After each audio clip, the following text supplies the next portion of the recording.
ASCR की एक report के हिसाब से 80% इंडियंस एम्प्लॉयबल ही नहीं है। और जो हम सुंदर पिचाई, सत्य नडेला, इंदिरा नूई वगैरह की बातें करते हैं, इन सब ने भी अपनी हायर एजुकेशन बाहर से ही की है। इंडियन एजुकेशन की इस हालत की शुरुआत ब्रिटिश रूल से होती है। ब्रिटिशर्स के सामने इंडिया में रूल करने के दो चैलेंजेस थे। एक, हाउ टू कम्युनिकेट, दूसरा सस्ती वर्कफोर्स। इसके लिए थॉमस बेनिंगटन मैकॉले 1835 में इंडियन एजुकेशन एक्ट लेकर आया। इससे एक तो उन्हें सस्ती वर्कफोर्स मिल गई जो चुपचाप अपना काम करती थी और ज़्यादा क्रिएटिव भी नहीं थी, और दूसरा कम्युनिकेट करना इजी हो गया। इंग्लिश सबसे ज़्यादा बोली जाने वाली लैंग्वेज में से नहीं है। इसके बाद भी इंग्लिश को बोलने वाले इलीट क्लास बन गए इंडिया में।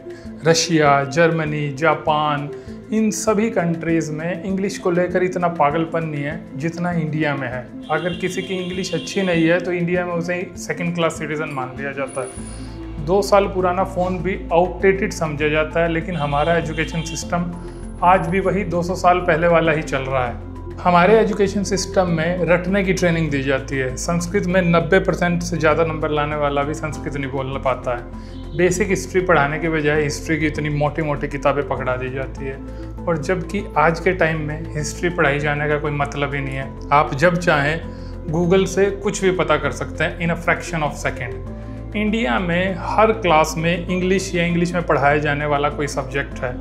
15-15 साल इंग्लिश पढ़ने के बाद भी लोग इंग्लिश नहीं बोल पाते हैं। अच्छा एनवायरनमेंट देने की बजाय हम लोग रटने पे ज़्यादा जोर देते हैं। Sine theta by cos theta is equal to tan theta. इसका प्रैक्टिकल लाइफ में क्या यूज़ है किसी को नहीं पता, ना स्टूडेंट को, ना टीचर्स को, और ना ही पेरेंट्स को। मैं ऐसा नहीं कह रहा हूँ कि इसका कोई यूज़ नहीं है, लेकिन आप ट्राई करके देख लेना, आपको कोई नहीं मिलेगा जिसको इसका पता हो। आप खुद पूछ कर देखिए, हो सकता है आपको भी ना पता हो। हाँ, अगर आपके sine theta by cos theta is equal to cot theta बोल दिया ना, तो 4 लोग हंसने वाले जरूर मिल जाएंगे। जितनी कई यूरोपियन कंट्रीज़ की पॉपुलेशन है, उससे ज़्यादा इंडिया इंजीनियर्स प्रोड्यूस कर देता है। इसके बाद भी European countries research and development में टॉप पर हैं, और हम कहीं भी नहीं। इंडिपेंडेंस के बाद से अभी तक इंडिया ने 0 नोबेल लॉरिएट्स पैदा किए हैं जिन्होंने इंडिया में ही रहकर काम किया हो।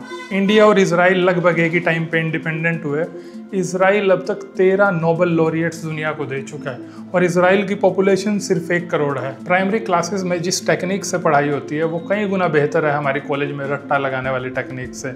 और मेजोरिटी केसेस में जो रट्टा मारकर ज़्यादा नंबर वाले लाने वाले बच्चे होते हैं ना, वो प्रैक्टिकल लाइफ में क्रम्बल करते हैं। हर किसी को सेम सिलेबस, सेम एनवायरनमेंट दिया जाता है बिना उसका इंटरेस्ट और कैपेबिलिटी देखे। और क्रिएटिव लोग तो इस एजुकेशन सिस्टम के दुश्मन समझे जाते हैं। एक लाइन में खड़ा करके आप हाथी, घोड़े, शेर, सांप, मछली को पेड़ पे चढ़ने को कहो, क्या होगा? हाथी और घोड़े को तो यही लगेगा कि हम तो किसी लायक ही नहीं है। द्रोणाचार्य ने भी पांडवों को उनके स्किल सेट के हिसाब से ही एजुकेशन दी थी।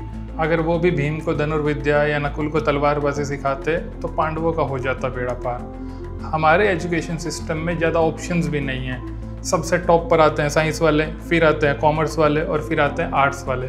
आर्ट्स वालों को तो उनके फैमिली मेम्बर्स भी ज़्यादा सपोर्ट नहीं करते हैं। इसमें थोड़ी सी गलती तो पेरेंट्स की भी है, क्योंकि हर माँ बाप को तो अपने बेटे को डॉक्टर या इंजीनियर बनाना है। अगर भूला भटका कोई कॉलेज एक्स्ट्रा स्किल कोर्स करवा भी दे तो माँ बाप उसमें बच्चे को एनरोल ही नहीं करवाते हैं। इससे कॉलेज का पैसा बर्बाद होता है, तो ऑप्शंस आएंगे कहाँ से?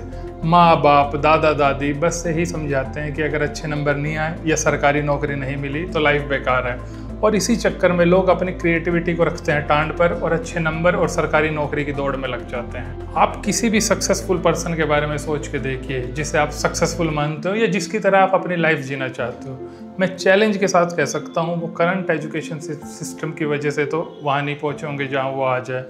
शाहरुख खान, रोहित शर्मा, नरेंद्र मोदी, नीरज चोपड़ा, ये सब इस एजुकेशन सिस्टम के ट्रैप में नहीं फंसे, या यूं कहो कि बच गए।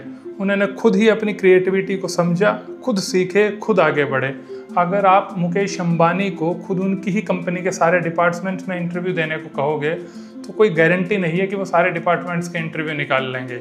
ये भी हो सकता है कि आधे से ज़्यादा डिपार्टमेंट के लिए उनकी एजुकेशन एनफ ही ना हो, लेकिन फिर भी वो पूरा एम्पायर चला रहे हैं।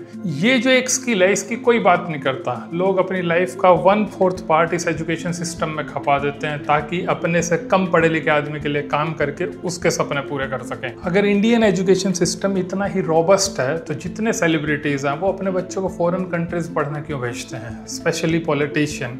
इनके साथ तो ऐसा करना चाहिए, जिस एरिया से ये जीते हों उस एरिया के गवर्नमेंट स्कूल में इनके बच्चों का पढ़ना कंपलसरी कर देना चाहिए। तभी गवर्नमेंट स्कूल और गवर्नमेंट कॉलेजेस सुधर सकते हैं। यहाँ एक नॉर्मल सी पीएन की जॉब के लिए graduate, post graduate, even PhD holders भी अप्लाई करते हैं। आईएएस, पीसीएस या आईपीएस भी ये कोई बहुत ब्राइट स्टूडेंट्स नहीं होते, बल्कि सूटेबल लोग होते हैं। इंटरव्यू में जो मर्जी कहते हो, मगर आप पर्सनली इनसे पूछिएगा तो ये बताएंगे कि इस नौकरी में लाइफ सिक्योर है। मतलब अगर आप काम नहीं भी करोगे तो भी आपको निकाला नहीं जाएगा। अब ये सारी इक्वेशंस दिमाग में इसलिए ही आती हैं क्योंकि हमारा एजुकेशन सिस्टम हमें इतना कॉन्फिडेंस ही नहीं देता है कि हम अपनी स्किल के दम पर कहीं काम कर सकें और हमें निकाले जाने का डर ना हो। मैं ज़्यादा लंबे टाइम की बात तो नहीं करता, लेकिन आने वाले 5-10 साल में ही टेक्नोलॉजीज़ के होराइजन में इतना चेंज आ जाएगा कि जो पढ़ाई हम आज कर रहे हैं, पता नहीं वो आज से 5-10 साल के बाद रेलेवेंट रहेगी भी या नहीं रहेगी। Artificial intelligence, search engine optimisation, cloud computing, ये सब जॉब्स आज से कुछ साल पहले तक एग्जिस्ट ही नहीं करती थी। मैं तो एक ही बात कहता हूँ कि हम सबको, खास तौर पर हमारे पेरेंट्स को, अजाइल होना पड़ेगा। अलग अलग स्किल सेट को अपने बच्चों को भी सिखाना होगा और खुद भी सीखना होगा। और हमारी जो आने वाली जनरेशन है उनको उनकी प्लेइंग फील्ड खुद डिसाइड करने के लिए स्पेस देना होगा। Thank you. नमस्कार दोस्तों, मेरा नाम है विपिन सरोहा और आप देख रहे हैं हमारा official YouTube channel Vipin Saroha YT। अगर आपको हमारा ये वीडियो ज़रा सा भी इंफॉर्मेटिव लगा हो तो प्लीज़ इस वीडियो को लाइक कीजिए और अपने दोस्तों के साथ शेयर कीजिए, क्योंकि YouTube का एल्गोरिदम इस तरीके से डिज़ाइन है कि आपके लाइक और शेयर करने से वो इस वीडियो को लार्जर ऑडियंस तक पहुँचाता है। और हाँ, हमारा official YouTube channel Vipin Saroha YT subscribe करना ना भूलिएगा, क्योंकि अभी ऐसा और भी informative stuff on the way है। Thank you.